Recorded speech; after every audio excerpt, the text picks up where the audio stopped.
अस्सलामुअलैकुम वरहमतुल्लाहि वबरकातुहू नहमदुहू व नुसल्ली अला रसूलिहिल करीम अम्मा बाद फ़अऊज़ु बिल्लाहि मिनश शैतानिर रजीम बिस्मिल्लाहिर रहमानिर रहीम रब्बि इश्रह ली सदरी व यस्सिर ली अमरी वहलुल उक़दतम मिन लिसानी यफ़क़हू क़ौली रब्बि ज़िदनी इल्मा अल्लाहुम्मा फ़क़्हिनी फ़िद्दीन। उम्मीद करती हूँ सब खैरियत से होंगे। आज की क्लास में हमने पढ़ना है सबक नंबर 2। इसमें हम सीखेंगे तजवीद के लग़वी मायने, इस्तिलाही तारीफ़, तजवीद का हुक्म और फ़वाइद। शुरू करते हैं। तजवीद लग़वी मायने हैं उम्दा करना, अच्छा करना। इस्तिलाही तारीफ़ हर हर्फ को इसके मखरज से तमाम सिफ़ात के साथ अदा करना।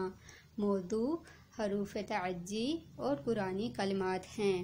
गर्ज़ व गायत हरूफ तअज्जी की सही अदायगी की महारत हासिल करना।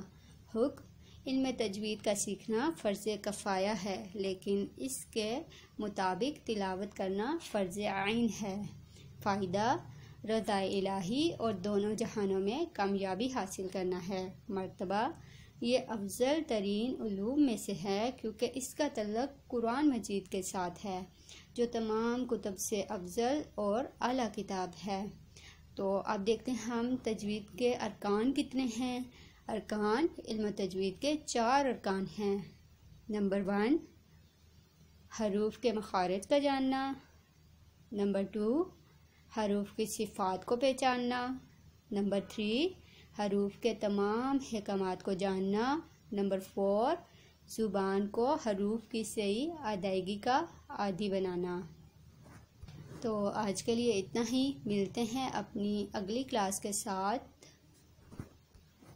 बारकल्लाहु फ़ीकुम, जज़ाकुमुल्लाहु खैरन कसीरा। अस्सलामु अलैकुम व रहमतुल्लाहि व बरकातुहू।